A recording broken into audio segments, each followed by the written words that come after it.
Não se esqueça de dar o like. Minha namorada me traiu. Eu nunca deixei ela esquecer. Esta não é apenas uma história de vingança. Esta é uma história de como a vingança prejudica ambas as partes. Até hoje, uma boa história de vingança me traz uma sensação agradável e efervescente por dentro. Acredito que isso vem de uma experiência na faculdade anos atrás, quando me vinguei da minha namorada que estava me traindo, e isso me fez sentir bem. Sei que não deveria gostar disso, mas não posso negar o quanto é satisfatório. É provavelmente um dos meus sentimentos favoritos no mundo, embora eu sinta vergonha de admitir. Decidi escrever meu primeiro post sobre isso porque não conto essa história com frequência. É bem detalhada e, honestamente, me faz parecer ruim. Vou fazer o possível para não retratar minha ex-namorada da pior maneira possível e eu como inocente. Quero escrever isso da maneira mais precisa que posso, mesmo que me faça parecer mal. Um pouco de contexto e história.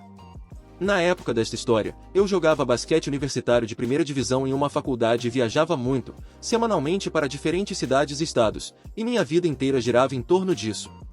Durante os eventos desta história, eu estava nas fases iniciais de um terrível vício em drogas e álcool. Anos depois, acabei ficando sóbrio e me juntei a um programa cujo nome você pode encontrar na frente de quase todas as listas telefônicas. Tenho certeza de que muitas pessoas que estão lendo isso também estão sóbrias e entenderão como nós, viciados e alcoólatras, podemos ser. Esta história é um esforço para explicar um defeito de caráter que se manifestou a partir dos eventos dessa história e que me levou por um caminho muito sombrio. No entanto, não quero que esta história soe como uma autocomiseração. Por fim, eu sempre fui um bom rapaz, nunca fui problemático. Minha criação foi muito difícil, mas consegui manter uma bondade geral em meu espírito em relação às outras pessoas e quase sempre fiz a coisa certa ou segui o caminho certo. Quando se tratava de relacionamentos, eu sabia que as pessoas traíam em relacionamentos, mas na época desta história eu sempre encarei isso como algo que as outras pessoas não faziam da mesma maneira que eu fazia. Eu nunca realmente pensei que isso aconteceria comigo. Sempre pensei que, por ser um namorado nota 10 e fazer escolhas incríveis de mulheres, a infidelidade nunca faria parte do meu caminho amoroso. Eu era ingênuo. Realmente pensava muito de mim mesmo e também tinha uma arrogância real, como qualquer cara em seus primeiros 20 anos, eu suponho. O desenrolar. Eu estava no terceiro ano da universidade e já estava solteiro há cerca de um ano, depois de terminar com minha namorada do ensino médio, com quem fiquei por 3 anos. Eu considerava aquele relacionamento como minha experiência de aprendizado e agora sabia o que procurar na minha próxima namorada. A próxima mulher com quem eu escolhesse ter um relacionamento seria, provavelmente, a pessoa com quem eu me casaria e começaria meu futuro.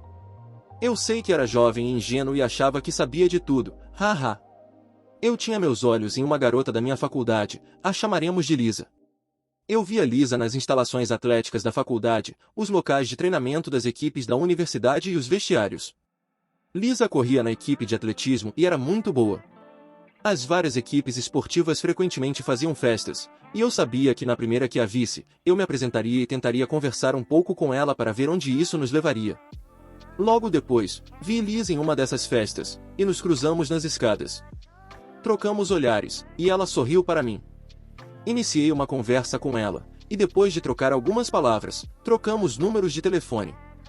Começamos o clássico estilo de paquera americano, onde constantemente insinuávamos nosso interesse um pelo outro de forma indireta. Lentamente, progredimos o relacionamento dessa maneira por semanas, enviando mensagens que insinuavam nosso interesse um pelo outro, mas também agindo com naturalidade para não deixar o outro saber que estávamos apaixonados. Na época, ela estava em um intervalo em seu relacionamento atual com um cara popular do time de futebol. Ela acabou terminando totalmente com ele para namorar comigo. Obviamente, isso deveria ter sido um sinal de alerta, mas lembre-se de que eu tinha uma grande arrogância.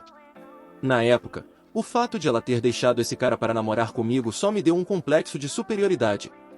Eu estava jogando bem nos esportes, e se ela estivesse disposta a deixar esse cara por mim, então nunca me deixaria por outro. Eu era um idiota. Não consigo expressar o quanto estava atraído por Lisa. Eu estava viciado nela e tinha aquela sensação estranha de, não consigo acreditar que minha paixão está realmente interessada em mim. Eu realmente estava tão afogado e cego pela paixão por ela que deixei passar tantos sinais de alerta, mas nosso relacionamento começou a progredir muito rápido. Por causa disso, eu não fiz uma avaliação adequada do motivo pelo qual gostava tanto dela. Avançando cerca de 8 meses. Estamos oficialmente juntos. Lisa tem seu próprio quarto de dormitório de atleta, mas eu era 1 ou 2 anos mais velho do que ela e trabalhava durante o verão em período integral e meio período durante a temporada escolar, e tinha meu próprio apartamento perto do campus. Lisa basicamente morava comigo. Ela até ficava lá quando eu estava fora da cidade, o que acontecia uns 3 ou 4 dias por semana, já que estávamos na temporada e a equipe viajava por todo o país. Eu e Lisa estávamos profundamente apaixonados, independentemente disso. No final da temporada, eu havia planejado 2 grandes festas consecutivas. Uma era para o aniversário do meu colega de equipe, sexta-feira à noite, e a outra era para o meu aniversário, sábado à noite. Elas acabaram acontecendo em dias seguidos, e por sorte, caíram em uma sexta e um sábado à noite.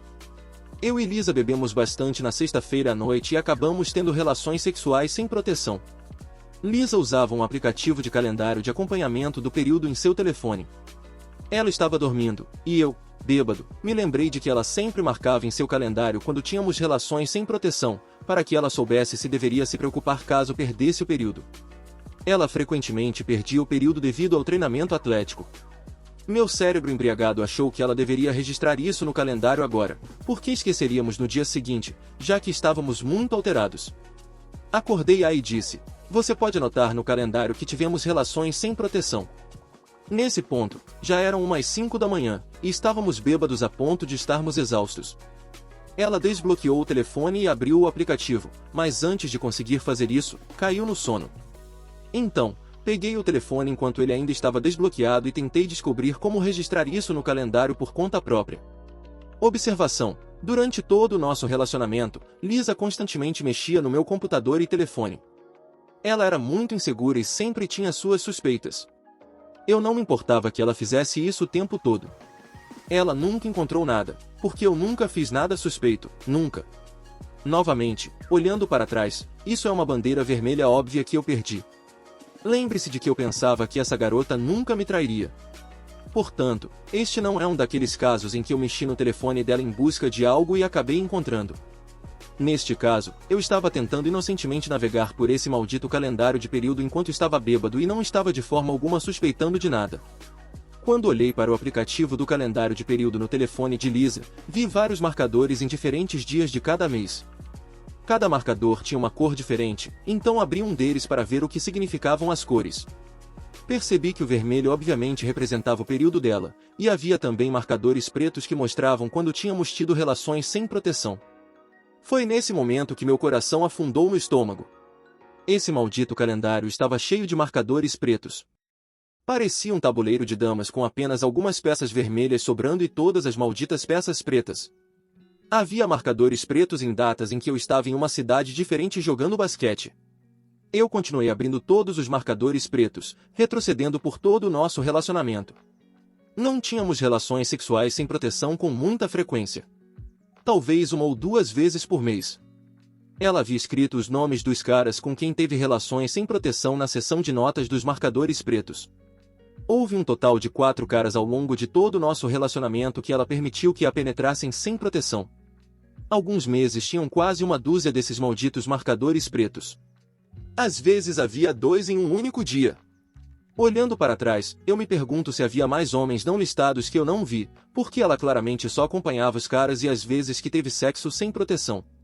Na maioria das histórias de infidelidade que ouço, envolve a descoberta de mensagens de texto, sendo informado por um amigo ou a clássica volta para casa mais cedo e pegar o parceiro em flagrante.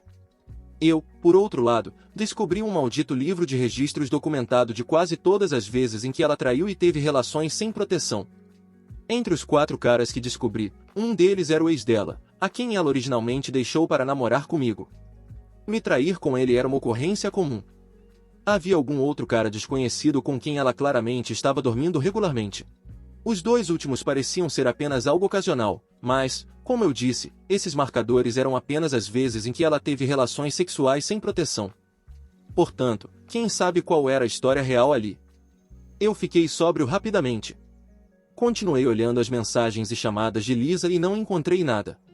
No entanto, na época, os telefones Android tinham uma pasta onde você podia ver mensagens excluídas, mas não o conteúdo das mensagens.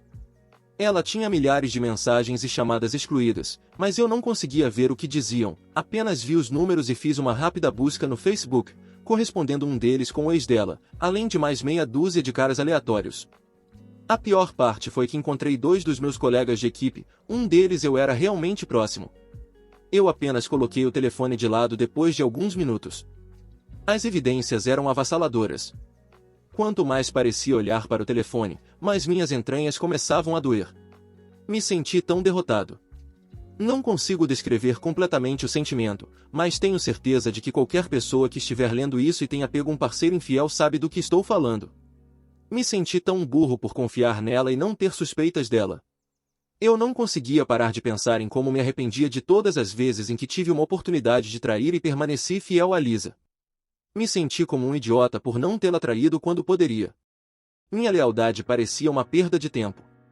Eu sei que parece ridículo e irrelevante em relação ao fato de ela ter sido infiel. Acho que fiquei obcecado com isso porque se eu também tivesse traído, não teria sentido tanta dor naquele momento. Tudo o que eu conseguia pensar era em como estava machucado. Eu faria qualquer coisa para não sentir mais a dor e o constrangimento. Pergunta: sou o único que pensou assim depois de pegar o parceiro traindo? Estou curioso sobre isso. Eu decidi sair do meu apartamento e dar uma longa caminhada. Nunca havia sentido as emoções que estavam surgindo e não sabia como processá-las. Meu ego parecia estar desmantelado diante de mim. Eu não tinha certeza do que fazer e estava envergonhado demais para contar a alguém. Minha tristeza rapidamente se transformou em raiva. Eu sabia que ia me vingar, só não sabia como ainda. Eu estava fervendo de raiva e queria ter certeza de que ela nunca se recuperaria disso. Meu companheiro de quarto, colega de equipe e melhor amigo que estava dormindo no sofá da minha sala, vamos chamá-lo de Bono, um rapaz do leste europeu que tinha 2,13 metros de altura e era tão russo em seu comportamento quanto você pode imaginar. Ele também tinha um nome da vida real igualmente ridículo, daí o apelido de Bono. Bem, Bono me ligou logo depois de eu começar minha caminhada. Eu atendi e ele me perguntou onde eu estava. Pedi a ele para manter isso entre nós e contei o que aconteceu. Ele fica ao telefone e entra no meu quarto, e eu o ouço, com seu sotaque russo, gritar para ela: "Ei, sua vadia, você traiu o P." Então, ouço vagamente ela dizer algo ininteligível ao fundo e ele grita com ela para sair do apartamento. Depois de ouvir alguma confusão, Bono volta para a ligação e diz: "Ei." Ela se foi, volte e vamos conversar. Voltei para casa e eu e Bono conversamos sobre o que havia acontecido. As coisas não ficam sentimentais porque ambos somos alfas completos que vêm de culturas onde homens não choram, e nenhum de nós realmente sabia o que dizer ou fazer nessa situação. Ele faz o melhor para me confortar e diz: "Hoje é o seu aniversário, vamos ficar muito loucos e encontrar algumas garotas para você." Dane-se ela. Eu nunca gostei dela mesmo. Ah, esse dia era meu aniversário, esqueci dessa parte. Eu e o Bono saímos para tomar café da manhã. Ainda estou um pouco bêbado. Meu telefone está explodindo com chamadas e mensagens da Lisa. Eu digo a ela que vi tudo em seu telefone e que não suporto falar com ela ou olhar para ela. Ela continua tentando me convencer a deixá-la ir para minha festa de aniversário, e deixo claro que não quero que ela vá. Claramente, ela estava preocupada com exatamente o que o Bono sugeriu quando conversamos. Toda a reputação e popularidade da Lisa giravam em torno do fato de que ela estava namorando comigo. Acho que a maioria das pessoas não gostava dela desde o início, mas a toleravam porque estávamos juntos. Ela sabia que, se eu agisse como solteiro na minha festa de aniversário e ela não aparecesse, todos saberiam que algo estava errado. Acredito que a Lisa estava mais preocupada com o constrangimento do que com nosso relacionamento. Não lembro muito do que aconteceu naquela noite. Mas um dos meus amigos me enviou um pequeno pacote de aniversário da Califórnia, cheio de uma erva muito boa, haxixe, algumas pílulas e a neve do diabo, e mergulhei em um estado de embriaguez gloriosa. Tudo o que me lembro é de estar sentado na minha cadeira na pré-festa da minha festa. Havia 2 garotas sentadas nos braços da cadeira, e ainda tenho uma foto daquele momento e me lembro vividamente. Estávamos nos preparando para sair. Eu tinha algumas mesas em um clube noturno popular no centro. A bebida e as drogas eram a única coisa que me fazia sentir normal. Eu tinha meus óculos de sol e claramente um grande sorriso carregado no rosto. Quanto mais tempo você olha a foto de mim naquela cadeira, pode perceber que estou escondendo uma grande dor. Sentado naquela cadeira, o coquetel de drogas começa a fazer efeito. Foi a primeira vez que usei substâncias não para festejar, mas para me sentir melhor. Para me fazer sentir normal. Lembro de pensar, quero me sentir assim pelo resto da minha vida. Nunca mais vou sofrer assim. Com drogas, eu tenho controle e ninguém pode me machucar novamente. Oh, que ironia isso se torna anos depois. Quando meus colegas de equipe e amigos me perguntaram por que a Lisa não estava na festa, eu disse a eles que tínhamos terminado. Não lhes contei o motivo, no entanto. Também não mostrei a eles que fui afetado de alguma forma e apenas agi normalmente. Tentei focar todos na festa que tínhamos pela frente. Fala pessoal, tô passando rápido para avisar que eu abri a loja do canal. Então se você curte meu trampo e quiser me ajudar a manter e crescer cada vez mais esse projeto, tem vários produtos para você escolher. Tem camiseta masculina e feminina, regata, pôster e caneca. É só acessar o primeiro link da descrição ou colocar lojadorobô.com.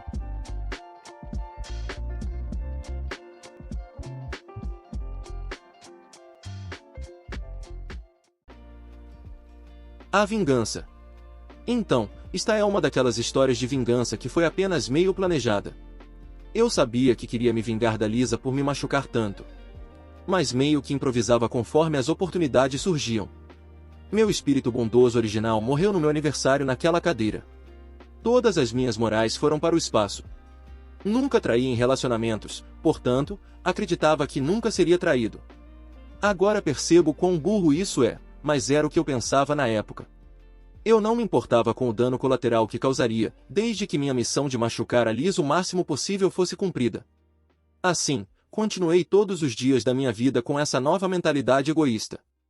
Eu estava sentado no meu computador na semana seguinte, navegando pelo Facebook, quando vi o perfil de uma das colegas de equipe da Lisa no meu feed. Foi quando tive minha primeira ideia vingativa. Decidi que iria tentar atrair as colegas dela com a isca que estava prestes a lançar. Embora não tivesse provas de que ela se envolveu com meus colegas de equipe, ela estava claramente tentando esconder conversas entre eles. Então, eu iria ver quantas pessoas próximas a ela eu poderia abraçar com paixão. Felizmente, eu tinha mais opções do que ela quando me traiu. Um time de atletismo feminino é muito maior do que um time de basquete masculino.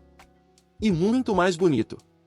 A colega de equipe da Lisa que originalmente vi no meu Facebook tinha um namorado, mas pensei, claramente todo mundo trai, vamos ver se é verdade. Continuei com a dança de flerte nas redes sociais com ela. Você sabe, aquela em que eu curti algumas de suas fotos, e ela curtia algumas das minhas de volta. Eu mandei uma mensagem para ela e pronto. Ela estava na minha casa, na minha cama, cerca de uma semana depois. Fiz algo semelhante com outras colegas de equipe dela. Todas no seu time de revezamento 4x4, coincidentemente. 2 das 3 garotas que abraçaram com paixão tinham namorados, e consequentemente, traíram eles comigo, o que me causou emoções conflitantes. Acariciou meu ego ferido e também me deixou amargo e triste. Me deu uma daquelas atitudes de, as mulheres não valem nada. Nenhuma delas é leal. Esta é uma história tão típica de que ao lutar contra monstros, eu me tornei um monstro. Isso na verdade se tornou minha estratégia padrão, porque realizava 2 coisas na minha mente perturbada. Expunha uma traidora, mas, mais importante, se elas estivessem dispostas a trair seus namorados, elas seriam mais discretas, o que significava que o drama que surgiria quando tudo viesse à tona seria ampliado. B me fazia sentir melhor sobre a traição da Lisa, porque provava que não era eu o problema. Eram as mulheres que eram o problema.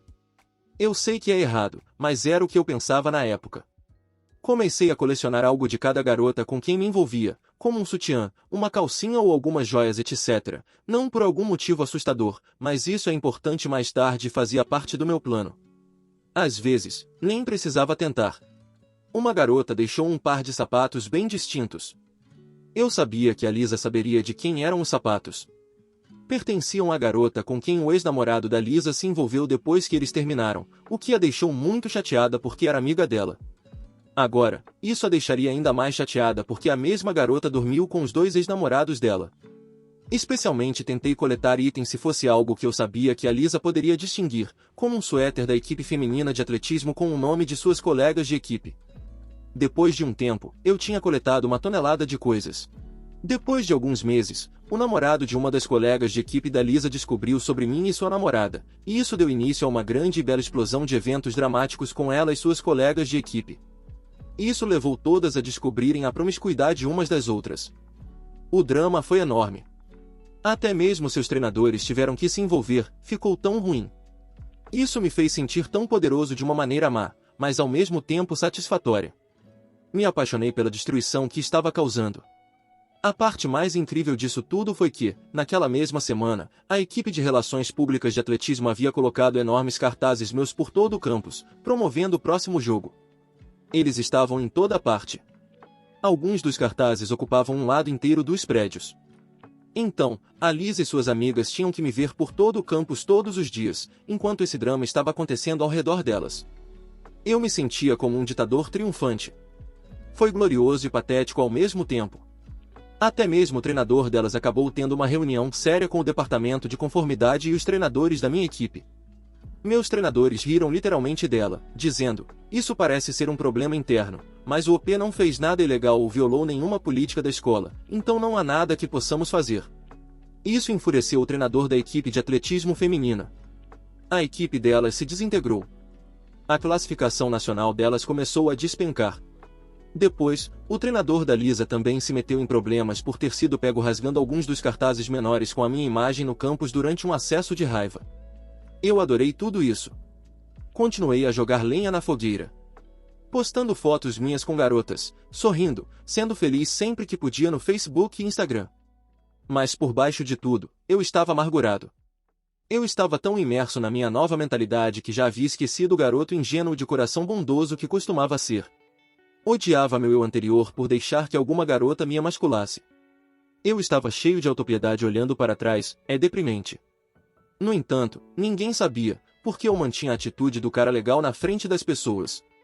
Havia até uma garota no campus, de uma das equipes esportivas, que alegava estar grávida do meu filho depois que fingi gostar dela da mesma forma que fiz com todas as outras garotas da equipe da Lisa, e assim que nos abraçamos com paixão, eu segui em frente.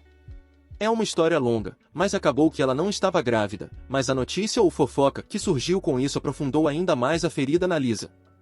Deixei um rastro de mulheres enganadas e relacionamentos destruídos. Sinto-me mal agora, mas na época não me importava, porque as vi igualmente culpadas aos meus olhos, já que estavam traindo seus namorados ou dormindo com os ex de suas amigas. Rapidamente, as garotas começaram a ficar desconfiadas de mim. Além disso, eu estava ficando sem alvos em potencial. Caramba, eu era uma pessoa terrível então, do jeito que estava pensando, e estava indo atrás de garotas que nem eram amigas da Lisa ou da equipe de atletismo dela, mas que simplesmente estavam ao redor dela na vida diária. Por exemplo, suas colegas de classe e até a própria família dela. Eu até flertei com a irmã dela, que era casada e tinha um filho, e quase tive sucesso. Ela estava afim, mas o pai da Lisa e da irmã dela descobriu e interveio, pondo um fim em tudo antes que pudéssemos fazer algo. A irmã dela foi ostracizada à medida que a notícia se espalhava na família. Eu queria que a Lisa soubesse que eu estava em toda parte e constantemente lembrá-la de como ela estragou tudo. Aos meus olhos, tudo isso era culpa dela, e ela desencadeou essa fúria do caos sobre si mesma. Ela nunca deveria ter mexido comigo desse jeito. A Lisa teve que tirar uma licença médica prolongada devido à depressão e problemas de saúde mental que estava enfrentando por causa de toda a situação. Ela estava ficando suicida. Ela até precisou de medicação e perdeu muito peso. Ela começou a parecer extremamente doente. A bagunça toda a atormentava, e quanto mais ela sofria, melhor eu me sentia. Nesse ponto, eu já tinha causado mais estragos do que ela fez comigo, mas eu havia me viciado na sensação de poder. Não gastei um minuto sequer processando minhas próprias emoções ou seguindo em frente do que aconteceu. Tudo o que eu queria era mais vingança, e eu não conseguia parar. Depois de semanas ignorando as mensagens e ligações da Lisa, ela finalmente conseguiu falar comigo aparecendo sem aviso prévio no meu apartamento tarde da noite. Ela estava lá para pegar algumas coisas que deixou quando morava comigo. Ela era da região e seus pais moravam perto. Ela ainda estava de licença médica e não estava mais morando no campus, mas sim com os pais. Eu disse a ela que levaria suas coisas para a casa dos pais dela naquele fim de semana, mas que não poderia deixá-la entrar porque eu estava com companhia. O que eu realmente estava, mas não era uma de suas colegas de equipe ou amigas, infelizmente. Então, peguei todos os itens que havia coletado das garotas ao longo das semanas. Havia provavelmente umas 8 ou 9 coisas de garotas diferentes, incluindo suas colegas de equipe, e coloquei os pertences delas junto com as coisas da Lisa em grandes sacos de lixo pretos. Levei os sacos para a casa dela e depois liguei para o pai da Lisa. Disse a ele que havia deixado as coisas dela na varanda e que informasse sua filha demoníaca. Eu e o pai da Lisa realmente nos demos muito bem e ele até ficou do meu lado depois que a Lisa e eu terminamos. Mas depois de todos esses eventos, obviamente ele tinha uma opinião negativa de mim. 15 minutos depois de desligar o telefone com o pai da Lisa, recebi uma ligação da Lisa. Atendi porque queria ouvir a reação dela ao ter todas as porcarias de outras garotas misturadas com as dela. Ela estava soluçando incontrolavelmente. Parecia aquele meio choro, meio murmúrio que as pessoas fazem quando estão histéricas. Ela nem estava com raiva, apenas implorava desesperadamente para eu parar com a minha tirania. Eu apenas sorri e me regozijei em ouvir a dor dela. Respondi, por que havia outros caras no nosso relacionamento? Você os misturou em nosso relacionamento assim como misturei as porcarias de outras garotas nas suas merdas. É uma metáfora perfeita e irônica. Na época, achei que soava legal e fiquei realmente orgulhoso de mim mesmo. Mais tarde, fiquei sabendo de uma das amigas da Lisa, que sabia que ela estava me traindo durante nosso relacionamento, que a Lisa estava convencida de que eu era o responsável por ela me trair porque eu sempre estava fora da cidade. Isso não fazia sentido, já que eu estava fora da cidade por causa do basquete, uma desculpa bem legítima. Não estava viajando por conta própria aleatoriamente. Você poderia ver minha agenda no site da escola. Eu mantinha contato com ela constantemente quando estava fora, mas obviamente, durante os treinos ou reuniões da equipe, não podia ficar no telefone. Mas ela não tinha lógica em sua cabeça para entender isso, eu acho. Suponho que seja apenas uma desculpa que ela inventou para proteger suas inseguranças em relação a toda a situação ou para manter as aparências com as pessoas que sabiam que ela estava traindo. Passam meses. Lisa volta para a escola após a sua licença médica, e nos encontramos no centro de fisioterapia do nosso edifício de instalações esportivas para atletas. Eu vejo isso como mais uma oportunidade. Já tinha passado um tempo desde que eu fiz algo para machucá-la, e eu ainda estava faminto por mais vingança. Prossigo fingindo que quero reacender as coisas com ela. Ela está cautelosa no início, mas acaba cedendo depois de cerca de uma semana. Começamos a reconstruir nosso relacionamento. Continuamos assim por cerca de um mês, mas eu não chamaria isso de relacionamento. Eu a proíbo de ter amigos homens e também de sair para festas com suas amigas. Além disso, exijo acesso total às suas contas e sua localização o tempo todo. Era mais como uma situação de reféns. Isso me dava uma sensação de controle. Enquanto isso, eu não estava sendo fiel de forma alguma. Esse sempre foi o meu plano. Finalmente, ela descobre que estive com uma garota de uma de suas aulas, e temos uma separação horrível. Eu disse a ela que ela literalmente sabe como me senti quando namorávamos antes. Mais uma vez, me senti triunfante. Foi apenas mais uma chance de machucá-la, e eu fiz. Após isso, não nos falamos por anos. Eu me formei na universidade e me mudei para a América Central. Ela me mandou uma mensagem enquanto eu estava lá, cerca de um ano após a minha mudança e aproximadamente 2 anos após a última vez que conversamos. Nesse ponto, minha vida havia se tornado a de um verdadeiro degenerado. Eu estava usando enormes quantidades de drogas diariamente, e cerca de 75% da minha vida estava envolvida em algum tipo de atividade ilegal ou nefasta. Mas eu ainda a culpava por eu ter me tornado a alma sombria que era e não assumi nenhuma responsabilidade por minha natureza amarga e imoral. Eu não havia tido outro relacionamento desde o nosso, e sempre tive problemas porque não conseguia confiar em uma mulher de forma alguma. Mesmo após anos terem se passado, eu vi essa instância dela me mandar uma mensagem como mais uma oportunidade de machucá-la. Começamos a conversar como amigos e até ficamos um pouco flertando um com o outro pelo Facebook Messenger. Saiba que, nesse ponto, literalmente muitos países, estados e um oceano nos separavam. Eu estava planejando uma viagem de volta para minha antiga universidade para visitar alguns amigos. No entanto, o que eu disse a ela era diferente. Expliquei que estava voltando para a cidade devido a um novo emprego que acabará de ser oferecido a mim.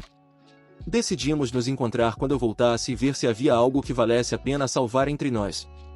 Coloquei meu melhor chapéu de ator e tentei parecer que havia deixado nosso passado para trás. No entanto, estou tão vingativo agora quanto estava anos atrás. Ela estava terminando o último ano na universidade e eu fiz a viagem de volta para os Estados Unidos. Encontrei Lisa em uma cafeteria quando cheguei. Passamos a noite inteira juntos. Do ponto de vista dela, realmente parecia que tínhamos superado nossas diferenças e o que aconteceu. Poderíamos realmente fazer as coisas funcionarem. No entanto, é claro que eu não estava voltando como disse a ela. Eu só fiquei por 2 noites. Ela não sabia disso. Depois de algumas vezes nos envolvermos e passarmos 2 dias juntos, sem mencionar nada a ela sobre minha partida, empacotei minhas coisas e embarquei em um avião de volta para a América Central. A bloqueei em todas as minhas redes sociais e canais de comunicação. Desta vez, eu só podia imaginar o que aconteceu com ela quando desapareci depois que ela achou que eu estava voltando e supostamente estava disposto a dar outra chance ao nosso relacionamento. Desta vez, no entanto, não foi tão satisfatório quanto meus planos anteriores de vingança. Meu vício em drogas e estilo de vida só pioraram a cada ano. 3 anos depois, fui hospitalizado e quase morri devido ao uso prolongado de drogas. Eu nunca fiquei sóbrio por 24 horas completas depois daquele dia em que analisei aquele maldito calendário de período. Olhando para trás. Por mais dor que eu possa ter causado a ela com minha vida vingativa, minha nova identidade que consumiu a antiga estava tão manchada com um espírito sombrio no coração. Eu acho que, honestamente, fiz mais mal a mim mesmo com minhas ações e me levou por um caminho onde eu não tinha mais moral. Embora eu tenha passado toda essa história contando a todos como continuei me vingando da minha ex por ter me traído, por mais satisfatório que fosse, eu gostaria de ter dedicado uma quantidade igual de energia a me curar do incidente. Se alguém lendo isso está experimentando a dor que vem com a traição, uma boa história de vingança pode lhe trazer alguma satisfação, mas espero que você não cometa o mesmo erro que eu. Prefira passar mais tempo se curando da dor e superando isso. A vingança não vai te curar. Será uma jornada separada, mas pode te distrair de se reconstruir. Felizmente, fiquei sóbrio e estou sóbrio há mais de 4 anos. Até tive outra namorada por 2 anos que me traiu antes de eu ficar sóbrio, mas dessa vez eu não me vinguei. Passei meu tempo me curando. Eu mudei e me concentrei apenas em mim mesmo, e isso foi muito mais satisfatório do que a vingança que obtive de Lisa por me trair. Agora estou casado há quase 2 anos com uma mulher que está sóbria, e eu tenho uma ótima vida. Tenho um emprego dos sonhos e um casamento dos sonhos. Principalmente, o que espero obter com isso é compartilhar minhas experiências fazendo coisas horríveis, mas sentindo uma sensação imensa de satisfação com isso, quase viciante. E transformando-me de uma pessoa geralmente boa em alguém relativamente sombrio e mau. Obviamente, as pessoas têm momentos sombrios, mas sinto que minha personalidade e psique nunca mais foram as mesmas desde essa experiência. Estou ansioso por qualquer resposta das pessoas dispostas a ler essa história. Edição. Olá a todos, já se passaram um pouco mais de 100 dias desde que postei isso, e fiquei surpreso com o número de pessoas que leram. Agradeço todos os comentários, embora tenha havido uma grande variedade de respostas. A história meio que se espalhou pelo Facebook e YouTube, e é realmente interessante ver como o sentimento é diferente em cada uma dessas plataformas. Uma das perguntas mais comuns que tenho recebido é: você pediu desculpas ou conversou com a Lisa desde os eventos desta história? A resposta é não. Ainda não. No entanto, estou planejando fazê-lo. Ela está em uma longa lista de pessoas às quais venho pedindo desculpas há anos. Parece que estarei na cidade dela no próximo ano e entrarei em contato com ela nessa época. Eu sei que muitos de vocês estão me dizendo para não fazer isso, mas conversei com meu padrinho, meu terapeuta e mentores sobre isso, e a decisão é pedir desculpas por minhas ações, e concordo que isso precisa ser feito. Também houve muitos comentários de pessoas que estão completamente perdendo o ponto da narrativa da história e sentem a necessidade de tentar ser meu terapeuta ou algo do tipo, dizendo como eu deveria ter agido há quase uma década, o que não era o ponto. Obviamente, foi horrível como reagi, mas não era esse o propósito. Isso se tratava de reflexão sem preconceitos. Como mencionei em minha postagem, voltei a namorar desde aquele relacionamento com a Lisa muitos anos atrás. E a maioria das minhas namoradas e relacionamentos após a Lisa foram bons, mas com uma delas fui traído de uma maneira ainda mais horrível. Foi significativamente mais traumatizante do que a história que escrevi com a Lisa, mas aprendi com a experiência com a Lisa e, dessa vez, preferi não buscar vingança e apenas seguir em frente. Foi quando finalmente fiquei sóbrio, o que levou à vida que tenho agora. Estou considerando escrever uma postagem ilustrando essa história, porque acabei fazendo a coisa mais saudável, mesmo que tenha sido machucado ainda mais do que com a Lisa. O que realmente me chocou e, honestamente, encheu meu coração de empatia, é o grande número de homens que entraram em contato comigo aqui compartilhando suas próprias histórias de infidelidade e abuso de drogas, seja pedindo conselhos ou apenas para compartilhar suas próprias emoções e histórias. Eu me senti conectado a pessoas lidando com as coisas que eu fiz naquela época, e foi muito gratificante ter a oportunidade de ajudar esses homens a lidar com seu trauma de maneiras mais saudáveis do que eu fiz originalmente. Amanhã colocarei a outra história de traição com esse mesmo OP. Não se esqueça de conferir. Muito obrigado por assistir, comente sobre a história e dê like se gostou. Se inscreva no canal e confira nossa loja no primeiro link da descrição. Uma boa tarde, pessoal.